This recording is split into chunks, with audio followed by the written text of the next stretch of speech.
Hello, everyone. Welcome to the Living Well with a Blood Cancer 2023 virtual conference.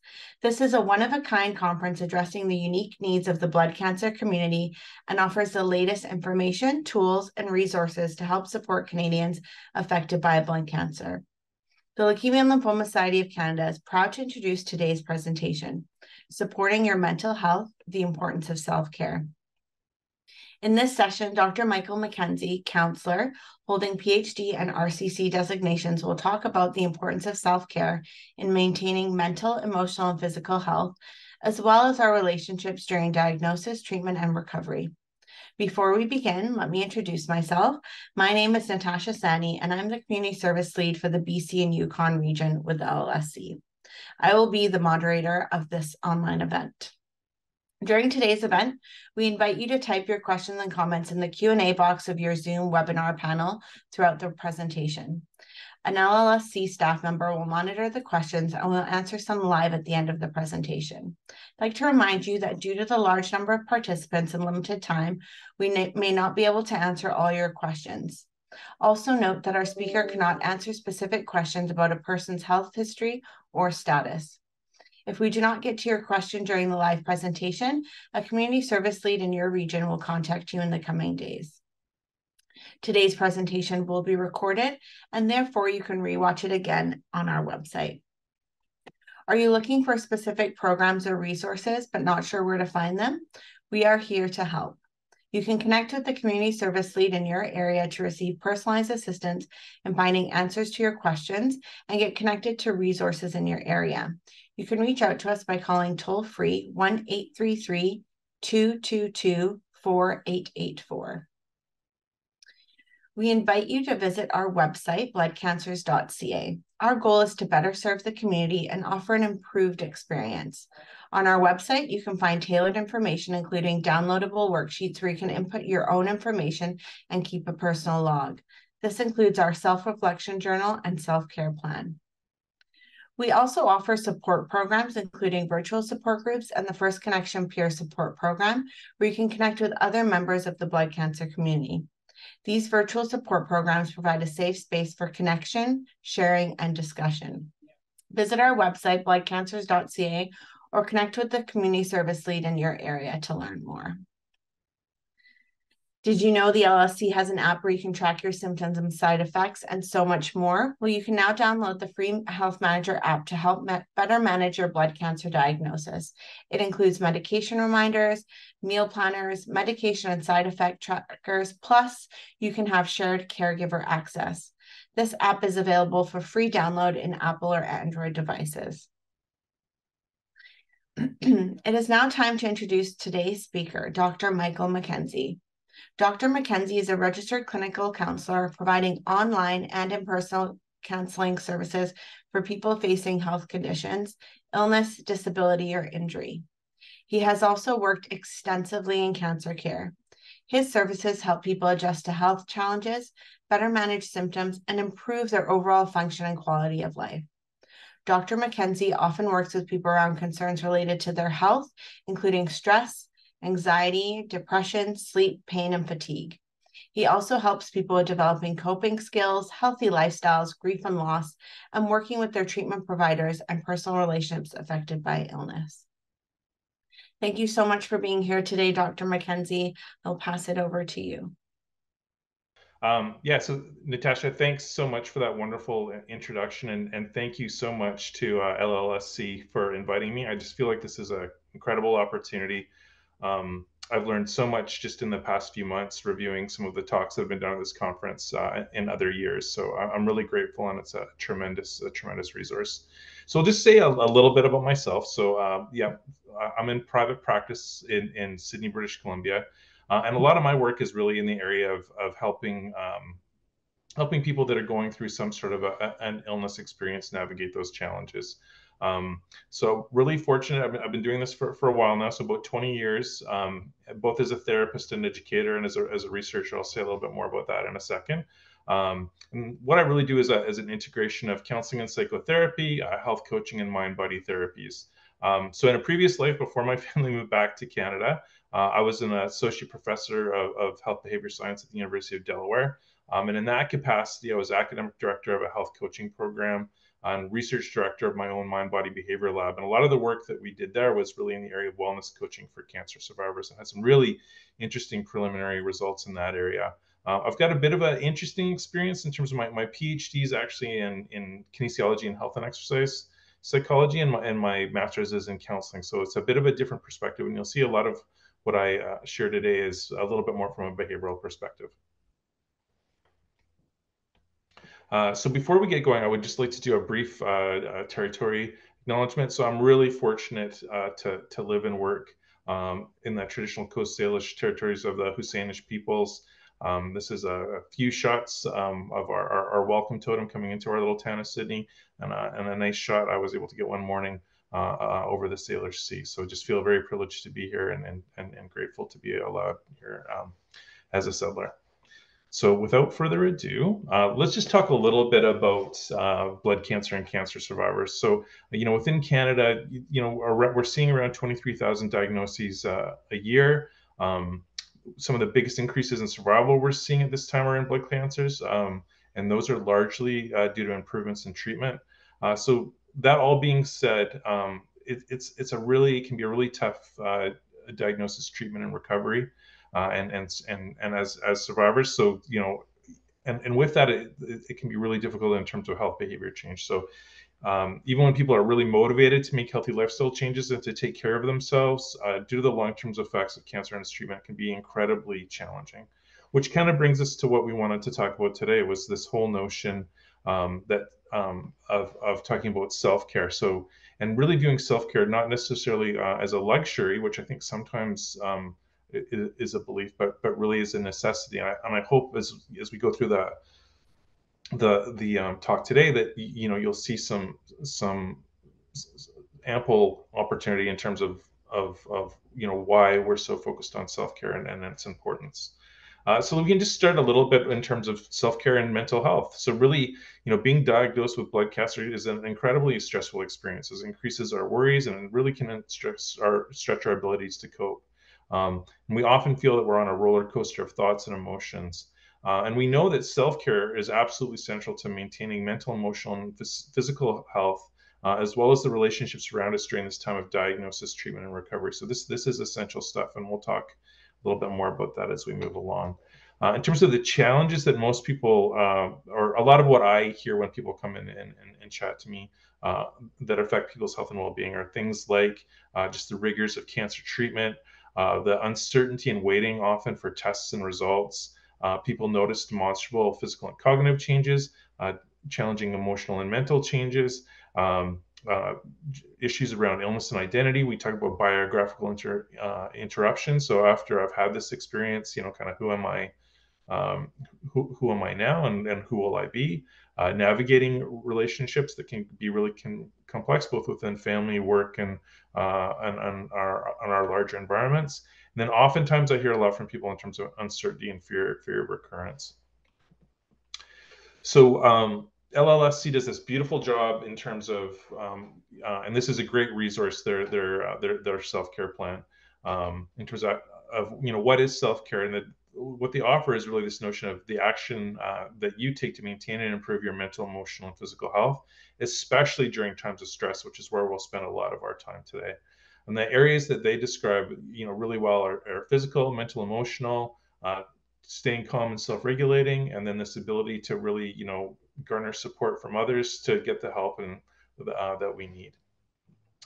So this next slide, I'm just going to touch on for a second. These are recovery tools for self-care, and this is often how, sort of categorically, how self-care is looked at. And a lot of people, as they're moving through the cancer experience, a list like this can feel a little bit daunting. So I'm hoping in the terms of the presentation that we do today, that we'll get a sort of a better sense of, how to break this down and do it in a way that feels restorative and fosters recovery.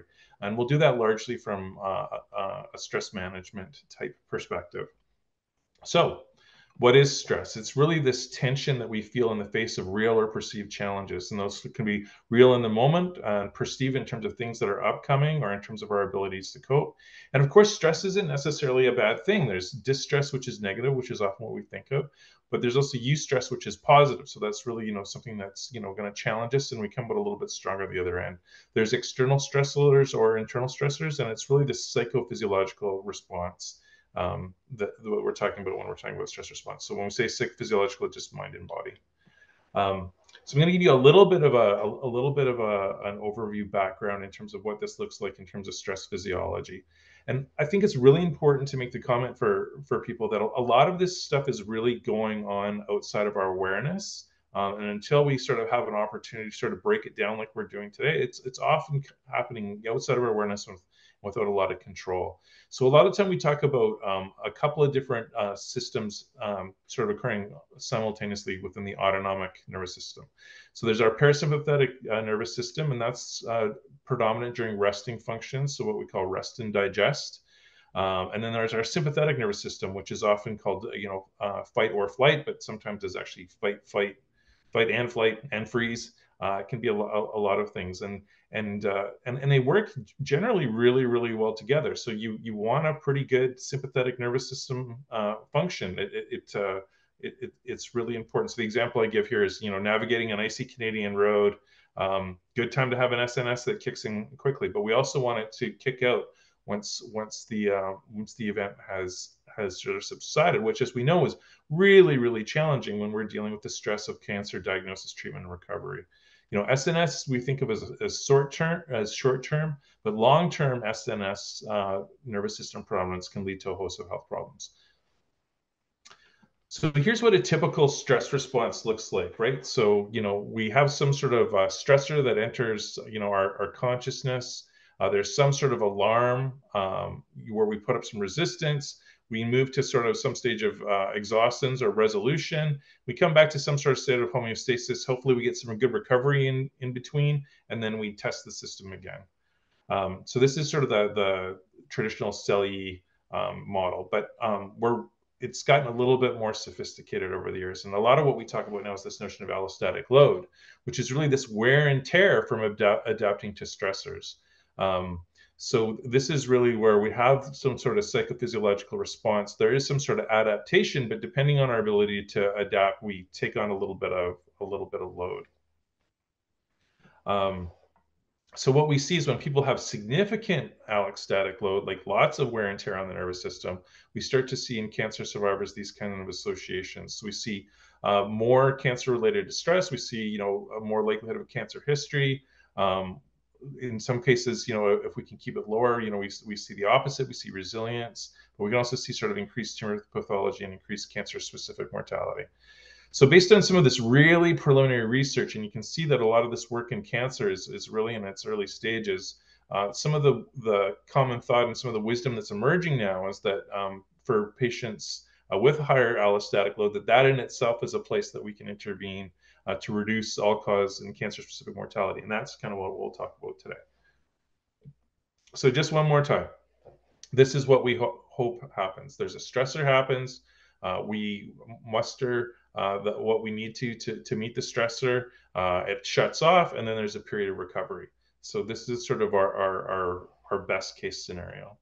But it gets more complicated pretty quick. So one of the first things that we look at, of course, is what's the interval between our stressors. So if we're sort of having a stressor and a recovery, and then sort of minutes to hours in between, and we're recovering okay, maybe some days, then we're doing all right. But as those hits start to come closer together, it becomes less optimal. The next so that's that first third here. If we sort of look at this middle third here, we see that we're seeing these increased stress responses with delayed shutdown, which of course leads to less recovery in between. So our stressors are becoming larger and closer together with less time for recovery.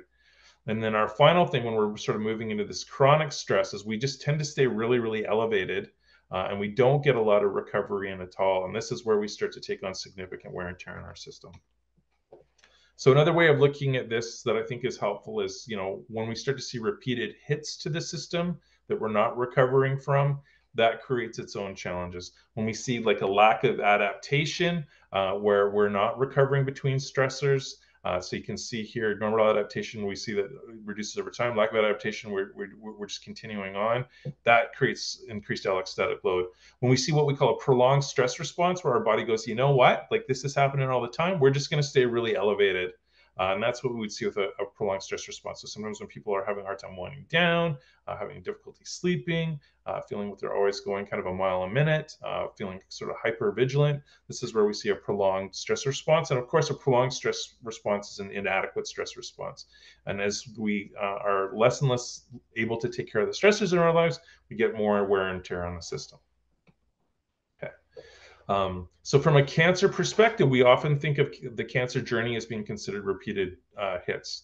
And again, as our body's adapting to all these novel stressors that we never thought we would have to deal with, our body is intuitively trying to be helpful, and it's consistently initiating sort of these stress responses via the sympathetic nervous system, and leading to this, and these prolonged stress responses really tax our system without any sort of ability to, or limited ability to recover. So a lot of what we see is this push-pull between our illness and our body's trying to be helpful response, creating this increased wear and tear as a function of this stress response. Okay, so what can we do? And that's what we can kind of talk about for the rest of the presentation. So one of the things that we really focus on is recovery, and I'll give you some specific definitions and some examples here. So recovery is really this active process of reestablishing these psychophysiological resources, which then do actually allow us to successfully utilize that SNS, sympathetic nervous system, and tax those resources again in a way that's optimum. So again, we like we like this interplay between our rest and digest and our fight and flight. So this is, you know, a good focus on recovery allows us to do this. So how do we recover? So one of the things we want to start thinking about, and we'll spend a good amount of time on this today, is really how do we sort of clearly define a stressor to find the most efficient recovery strategy. So we're not necessarily always recovering in general. We're recovering for a specific stressor, and that takes a specific skill set. And we'll give you lots of examples today in terms of how to recover from specific stressors. The other thing that we're doing is, as we're recovering, we know that we're going to need to stress that system again. So we want to recover in such a way that as these things continue to come up, we've got a little bit more increased stress tolerance. So let me give you some examples of what that looks like. So when we see this increased stress tolerance, what we notice is there seems to be fewer hits to the system. So we're regulating a little bit better, taking less hits to the system. We're habituating faster. So as the hits are coming, we're habituating and recovering quicker. We see a more rapid recovery, and then we see an overall lower tonic arousal, or an overall lowered stress response. So we don't get the same magnitude of stress. So we're able to cope at lower levels of distress, which means if we're coping at lower levels, we're calming down, and then we have more time and rest before the next stressor comes up. So we see more, things start to feel more like, ripples on a pond and waves versus like that constant kind of crashing of waves. So we really start to calm the system down, staying in a place of calm, stressing the system as we need to, and then going back to this place of calm. And that's where we'll spend most of the day, or the rest of this session. So in terms of recovery basics, how do we recover is really we're reducing our stress. We're changing the nature of our stress, and we'll talk more about that in a second. And we're taking deliberate breaks from the stress. We're also doing this thing where we're alternating psychophysiological stress to optimize recovery. So what do I mean by that? So a typical one would be like if you've been doing something really cognitive, and you're in this period of if you're feeling really activated and a lot of rumination and worry. So, we've stressed that sort of cognitive system, probably about as much as we want to. So we want to sort of engage another system, usually sort of more a bodily system, to calm down from that. On the other hand, if we're taking a lot of wear and tear physically, perhaps we're in active treatment, or we're going through a bout of recovery where we're fatigued, we're wanting to rest that system. And sometimes we can do things with sort of the cognitive system, or a lower level in terms of that physical system, to recover, so that we can sort of, stress it again in an optimal way down the road. So what I'm trying to say here is, one system can always be at rest while the other system is active. So this is something I spend a lot of time with patients. So what can we calm right now where we're dealing with this difficult thing, and once that difficult thing we have a task on, how do we calm that system and then redeploy one of these other systems? So we see this back and forth. So how do we know that we're recovering well? When we start to see restored efficiency, when we start to feel restored balance, those are some things to look for, and I'll give you some more examples of that in a second. The other thing that I want to say that I think is really, really important is that our recovery is really, really individualized. It's self-determined, and it depends on individualized appraisals and prescriptions. And everyone has their own individualized favorite recovery strategies. So this is not a one-size-fits-all situation. It's often something where we have specific strategies for specific stressors. And that's a lot of the work that we get to do. So, what are the stressors in our life right now? What are the things that you feel are useful, that you like, that you can be consistent with? And that's how we start to develop a self-care plan. So again, we're always looking at these individual and situational factors versus trying to give people global self-care plans, which sometimes don't feel particularly well tailored, and don't feel like something that's particularly relevant, and doesn't necessarily feel like something that we can be consistent with. So we can be very, very tailored with our recovery plans. Okay, so self-care reduces wear and tear is kind of where we're at right now. So I like this one. It rhymes. Self-care reduces wear and tear. So again, the things that I see are really, these common stressors. LLSC does this great job in terms of talking about self-care. So we'll come back to that in a second. And then these recovery tools for self-care. So these are the typical ones that we'll see, and we'll break them down in a minute, but I'll just read through them briefly here. So as we're starting to recover from this sort of stress perspective, what are our triggers, red flags, and limits?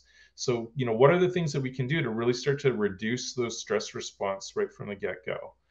The other thing that we talk to people a lot about is self-compassion. So this is it's a process, and there's times where we're going to stress the system appropriately and times where we're not. And as part of that learning experience, a lot of self-kindness and a lot of self-compassion go a long way while we're learning. When we're, in treatment and recovering, oftentimes in order to really recover the system, we're needing to focus more on the things that we need to do versus that we want to do, and having some realistic expectations around that, which you'll see I've got again in the bottom corner there. Rest and sleep is really, really important. Sheila Garland did an amazing talk for LLSC a few years ago that I think would be really worth checking out on the YouTube channel if you want to know more about rest and sleep. Physical activity is another really, really important one. Nicole Kulos-Reed, who's my mentor, did an incredible talk for LLSC a few years ago on physical activity that would be really interesting for you to check out. Co-regulation support and communication, again, really important. We'll talk about more about that in a sec. Stress reduction, relaxation, mindfulness, which is a lot of my area, which we'll get into in more detail in a second here. Writing things down to calm the system down. So I talk to clients about writing it down to get it out, either in terms of so that we're sort of expressing what our actual concerns are, or if we've been ruminating a lot, we just need to sort of use a physical tool to get it on the page and know that we can come back to. For a lot of people, that starts to reduce that overall level of stress, and we see people starting to recover a little bit better. Things like eating whole food, drinking water, being marrying with friends and family, so maintaining our social connectivity, all ways that really help us in terms of the recovery that we're talking about. Routines, pacing, and adaptation. Again, a lot of time when I'm working with clients, we can come up with things that are a bit more scheduled, but really it's what's the pacing that's going to allow you to recover throughout the day. When can you stress the system and when can we recover? And we spend a lot of time on that. Negotiation of self we had talked about before, and then this notion of management and expectations. So let me focus in here though in terms of what we've been talking about with the stress response, more on this area of stress reduction, relaxation, and mindfulness. So one of my favorite quotes: training equals stress plus rest, or stress plus recovery. So this is one of those things that I often keep in my head. What system have I stressed and what system do I need to rest? If one system is resting, is there a system that I can stress a little bit to optimize my recovery? So if I've had a really heady day and I just need to take my mind offline, I'll often go for a walk at whatever is sort of a level that my system can recover from, so that I'm stressing that walking, moving system a little bit, giving my mind a little break. If I'm feeling really, really depleted sometimes, or I'm needing to sort of focus my mind, then I can move into more of a sort of active cognitive mode. So again, we're just sort of bouncing back and forth as we need to. So here's the rest of the quote. The most important component of this equation is rest, but no one is going to get rich writing a triathlon book about rest. So we're often, especially in our society, we're go, go, go, do. But a lot of what we're seeing with modern exercise physiology, and this is true in terms of elite athletic performance and in terms of cancer survivors, is it's stressing the system is only one part of the equation, and it's not the biggest part. A lot of what we're helping people with now more and more is how do we stress it and then recover it so we can sort of help bolster the system. Okay. So here is my absolute favorite recovery strategy. I'm spending more time on this than anything else today because I just think it's super important. It's what I would call like it's pretty low tech. So it's this thing that we can do without having to learn a lot, that doesn't need like a really big skill base, something that we just sort of naturally do. So we can talk about other strategies in this area in terms of mindfulness and things like that have sort of more of a learning curve. But when in doubt, this relaxation response is a thing that I go back to myself again and again, and encourage anyone that I see in private and in my work to really, really focus on. So can we reach these? So here's kind of the question: can we reach these states of deep rest that change our physical and emotional responses to stress, fight or flight response? So we're really talking with relaxation response about this calming of our mind body system, so that we're really lowering our baseline arousal over time, so that when we are having a stress response, it's coming from a place of calm that we're continuing to return to. So it's almost like interval training. So we're in a calm place in the system. We stress it a little bit from this calm place to do whatever we need to in terms of efficiency, and then we go back to this calm place. So calm, stress the system, calm, stress the system, calm. And again, this is not so much a state. This is more a state versus a specific technique. So rather than giving people a bunch of different ways to do the relaxation response, which we'll talk about a few, it's more, how do I sort of move about my day from this place of calm and deep rest, then I stress the system again as I need to. So I love this. This all originally came from Herbert Benson in the 70s. With some of the initial research. He was an absolute incredible forerunner in this area, who just passed in the last few years. And I just love this quote: "We claim no innovation, but simply a scientific validation of age-old wisdom." So this is really Dr. Benson did not necessarily see himself as an innovator, but more as a revealer of something that we've known for thousands of years. So one of the ways that he sort of suggests that we get there, though, that I think is unique, and we'll spend some time on it in a second, is just this notion of just relaxed attention on a repetitive stimulus. Let me say that again: relaxed attention on a repetitive stimulus. So we just relax our minds, relax our bodies, and we just focus on something that doesn't require a lot of thought. Now that can be the breath. When we're walking, it can be footsteps, or what we're looking at as we're moving about the day. But we're constantly trying to relax our attention, both with our minds and bodies, and just finding these very simple things to focus on.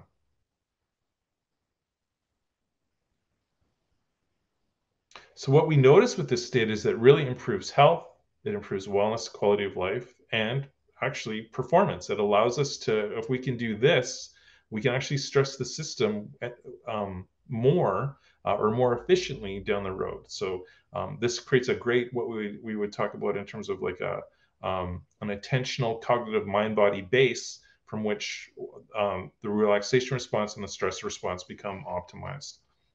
So here's some examples of that sort of relaxation response versus the stress response. So we tend to see decreased distress and arousal. We see increased calmness and relaxation. We see decreased muscle tension, decreased metabolism. We'll talk more. So rest and digest. So yeah, let me talk more about that in a sec. This sort of blood flow stabilizes as we're calming ourselves down. Heart rate and blood pressure tend to go down. Respiration rate tends to go down, and we won't get into brainwaves. How's that? So here's just one of the ways that Benson talks about the relaxation response. But again, it's a state, not a technique. This was an example that he gave that was useful and what he chose to share. And I think it's great. I think you can spend a lot of time on this. He said sort of 10 to 20 minutes a couple times a day. But again, it's what's appropriate to you, because again, we know that recovery is individualized and it has to be something that we can be consistent with, that we're actually using to recover versus learning a technique that we might not always necessarily have the opportunity to use. So again, this is one example of how to do it, but there's lots of different states that we can engender that elicit the recovery response. So he liked using sort of a word, a sound, a phrase, a prayer, and a lot of his sort of other research was around movement. So it can be going for sort of more of a lower kind of aerobic base walk that's more repetitive, that's calming the system down. But oftentimes he'd used a word like calm or ease, or whatever word you'd like to use. As thoughts come up or other stimulus sort of start to interject themselves in this experience, we tend to just sort of let them go and go back to whatever that repetitive thought or movement was. So you can do it sitting quietly in a comfortable position, which is often how you would teach it, because usually he was teaching groups. But if you're walking around, you can still do it. Close your eyes, or if you don't like closing your eyes, I'm not an eye closer, you can lower your gaze. Relax our muscles, or use our body with just use as much as we need to. So sometimes we'll talk to people about relaxing, but a lot of times it's just sort of how much energy do we need to use any part of our body. So as we start to sort of calm things down,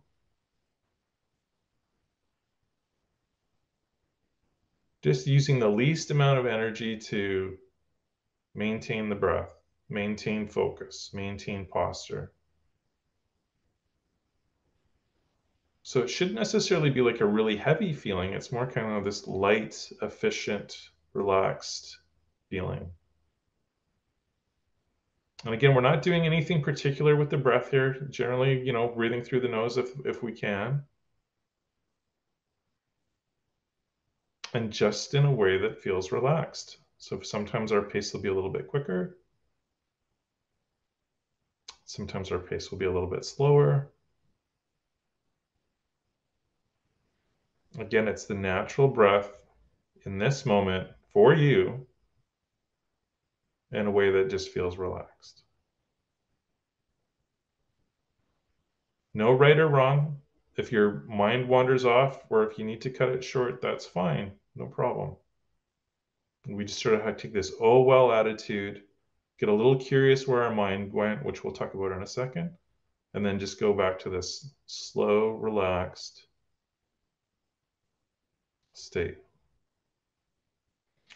So again, usually Benson would say sort of 10 to 20 minutes, a couple of times a day, but we do it as much as we need to recover, right? So sometimes I've only got a few minutes and I only need a few minutes to recover from whatever was happening before, or as I'm transitioning to a new thing. So 20 minutes is great, but I find a lot of time throughout the day, it's like a minute, it's like 3 minutes. So again, don't get stuck on technique, and don't get stuck on how time. It's really just try it out, see what works for you. When the system is calm, hang out there as you can, and then you can go to the next thing. Okay, so as he says, sit for a couple minutes afterwards and practicing it. He likes it beginning of the day to sort of set up your day, and then sort of sometime in the afternoon or early evening. So this was just one example. Just regular diaphragmatic breathing can be good. Body scans, mindfulness, repetitive exercise. Walking is phenomenal for this, or some sort of slow repetitive movement. Progressive muscle relaxation, that's when you sort of put a little bit more energy into your system and then relax it. That's a good one. I do a lot of autogenic training with clients, which is more of a noticing different sensations throughout the body. It's sort of a refined version of a body scan, or a different version of a body scan. There's lots and lots of different tools here. But if you only just learned this one, which is just to calm yourself, relax the body a little bit, and then just focus the mind on something that's repetitive, like the breath, like the cadence of walking. Perhaps there's some music that you like. Anything that just sort of stills the mind, stills the body a little bit, and staying in that still place for a few minutes can be profoundly powerful and sort of start to change this base of recovery. Okay. So what are some of the cool things that relaxation training like this does? I think one of the things that I hear a lot from clients is that as it resets that baseline, as your sort of your internal allostatic radar gets more sensitive, people have become much more aware of when that tension is rising and catching it sooner and getting it to a place of efficiency to deal with whatever's in front of them, so that they can go back to the state of calm. So we see much more sort of reduced stress responses, and that greater habituation and lower tonic arousal, which are all the things that I had sort of shared a few slides ago. We see more optimal recovery. So people are not necessarily getting really, really wound up and then being absolutely spent, where they're almost like, we see it kind of like overtraining, like they're working so hard and then the system just crashes. We just see much more nuanced recovery. And once we see this more nuanced recovery, some really cool things happen. We see sort of this speed and regenerative processes. People tend to feel like they've got a little bit more energy. And we see sort of this heightened self-regulation. Okay, so in terms of some things that this does for us is it really heightens our sense of control, our feelings of calm and alertness. For many people, they notice that their sleep quality starts to improve, either in terms of overall sleep or sleep efficiency. Pain, for many people, they tend to notice some decreases. Fatigue tends to go down, and then things like tension and stress tend to normalize. So these are all good things that we want to do, while we're going through a cancer experience, wherever we are on the continuum. Okay.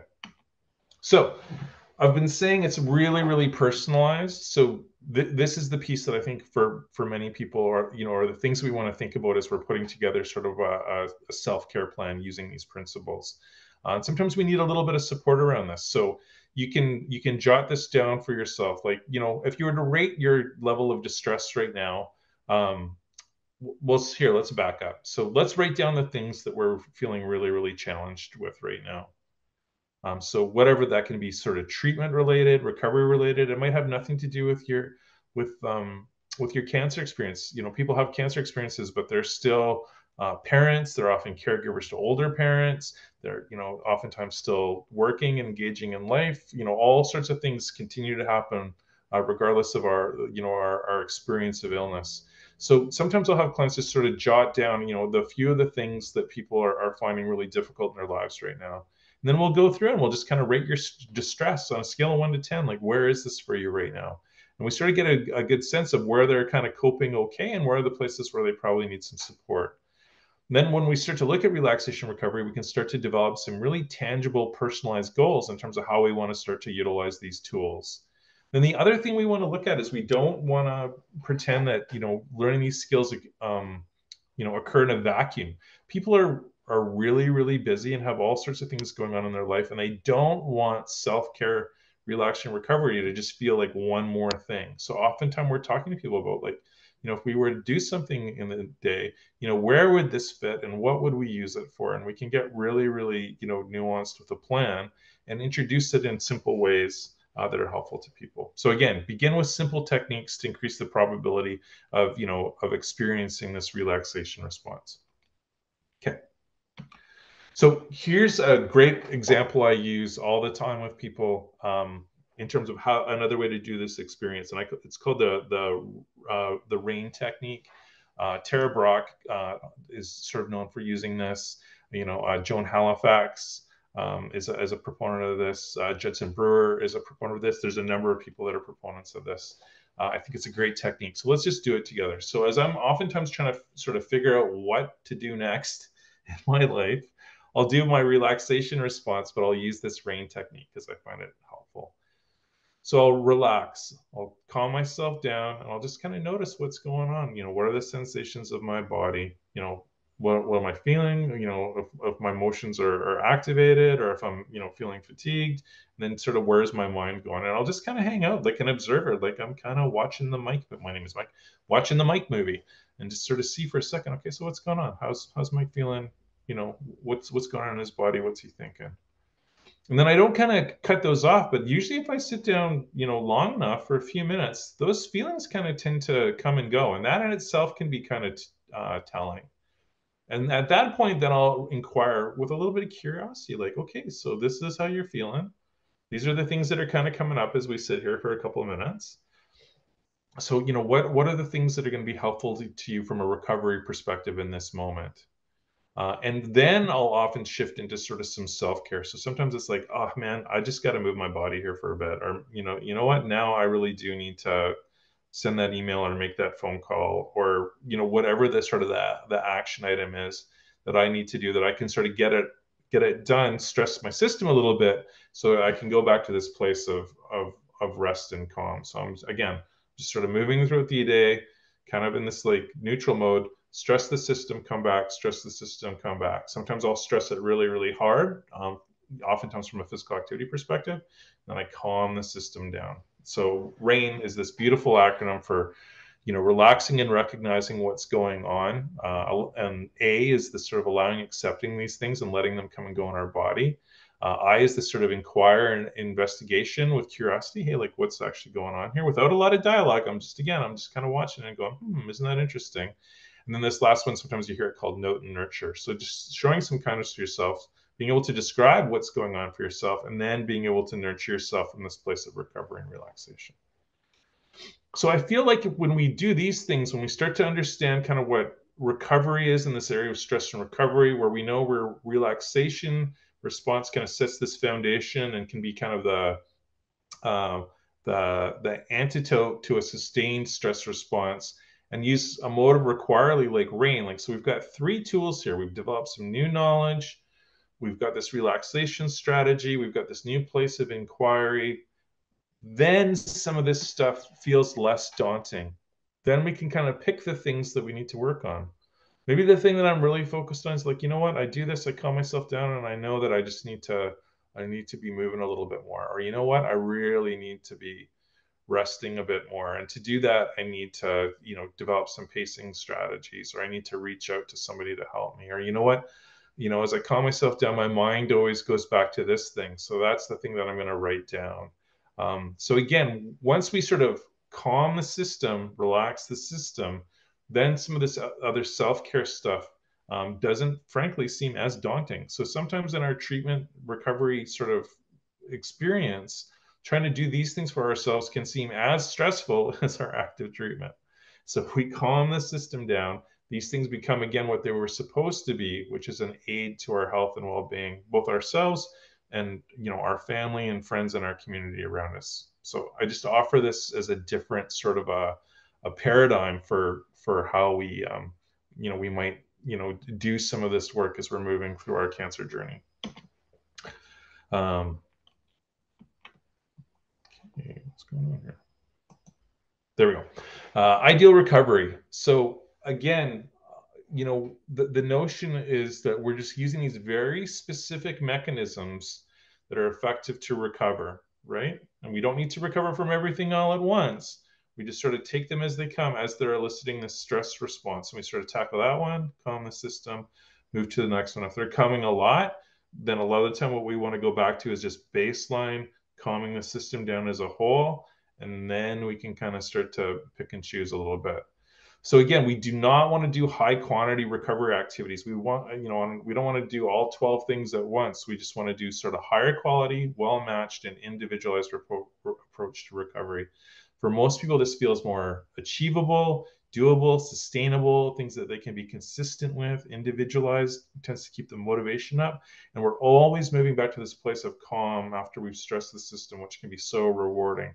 And when we're moving from a place of calm to stress, sometimes that tends to start to feel a little bit more invigorating again, versus when we're moving into a stress response when we're already in a fatigue space. And I'm sure for many of you, just how challenging that is. Okay. So let's talk really briefly about kind of creating a self-care plan. So again, this is from another young adult um,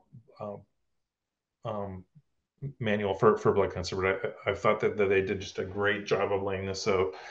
So again, we're taking this action to maintain our mental, emotional, physical health during times of stress.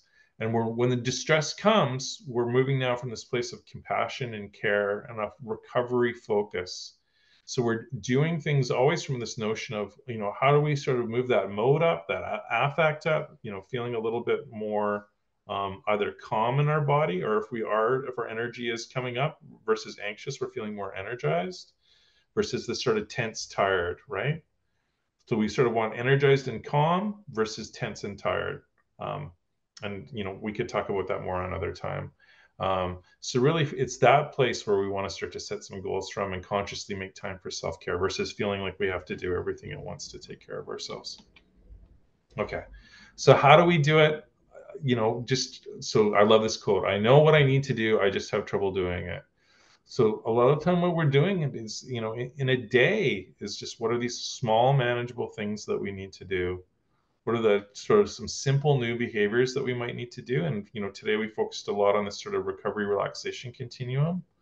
Not only to initiate them, but again, we want to initiate them to a degree that we can be successful with them and maintain them consistently, right? Which often doesn't mean more effort. It often means lower effort, but something that we can do more consistently. And then the notion is that when these things are working really well, they become sort of habit forming.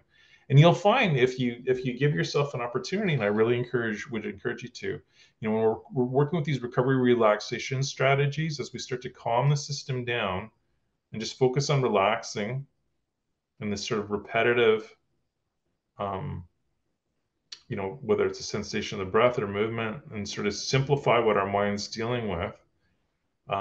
I found this to be a much more intuitive process, and we can kind of do a smattering of it out throughout the day. Maybe we get, a couple of longer chunks, but if we don't, that's okay. If we're just sort of doing it throughout the day, it kind of develops its own rhythm that doesn't it's like, as the stress response is kind of intuitive and you're like, oh my gosh, I'm so stressed out, we can also find over time this relaxation response becomes kind of intuitive, and that's really, really, really, really neat. So I think this is really, of all the things to talk about today, I felt like this was the most important thing to talk about. So I just wanted to say, I think it's super important to highlight here that there are just tremendous resources available to us, in terms of everything to do with cancer diagnosis, treatment, and recovery, including self-care. So here's my kind of top four. So Leukemia and Lymphoma Society of Canada is absolutely incredible. The bloodcancers.ca website is amazing, and lots of practical tools and strategies are on there. The American version is also incredible, and both have great YouTube channels. Blood Cancer UK, I think, is really, really good, and again, a great YouTube channel. And then Leukemia Foundation, which is Australian, also excellent. So oftentimes, people are asking me, like, where do I go for good resources? Or that, they've been on the internet, they've been on Google and getting overwhelmed. I often say, hey, just go back to the places that we know that are like evidence-based, that are really, really practical, and usually have some really good programming behind it that you can try. And these four, without a doubt, I think are incredible. And again, I would just really encourage you to continue to stay in touch with LLSC. It's an amazing resource, and they do tremendous work. And so, check out your local chapter, and they're putting on great events like this. So I think it's well worth spending some time with this incredible team. So again, huge thank you to everybody, to Natasha for inviting me, to everybody on the team has been incredible, to Pascal, who's been amazing. It's just been a wonderful opportunity, and I'd also really encourage you to, if you'd like, please feel free to reach out. As I mentioned, I'm in private practice in British Columbia. So here's all my contact info. But yeah, please feel free to reach out. Even to consult if you had any additional questions. I'd love to connect with you. And again, thank you all for your time today. I really, really appreciate it. We also have up on the slide here our upcoming conferences this week. So later today, we have the F words, managing cancer-related fatigue and brain fog. Tomorrow, which we discussed, we have managing the new normal of a chronic blood cancer diagnosis, as well as infection prevention, staying healthy during cancer treatment. And then Thursday, we have blood cancer and spirituality. And then just looking forward to December, on the 14th, we have new treatment guidelines for chronic lymphocytic leukemia. We would also like to extend a special thank you to AbbVie, AstraZeneca, BeiGene, Bristol Myers Squibb, GSK, Janssen Pharmaceutical Companies of Johnson & Johnson, Jazz Pharmaceuticals, and Kite Gilead Company for their support in making these conferences possible. And I'd like to remind you that we are here to help you. So you can reach us by email or visiting our website, bloodcancers.ca, or by calling us toll free at 1-833-222-4884. We'll also be sending everyone a short survey to all participants after this presentation. Your responses and feedback help us plan for future events. So we really appreciate you taking the time to fill that survey out. And once again, thank you all for being with us today. And thank you, Dr. Mackenzie, again, for that wonderful presentation. Please take good care of yourselves.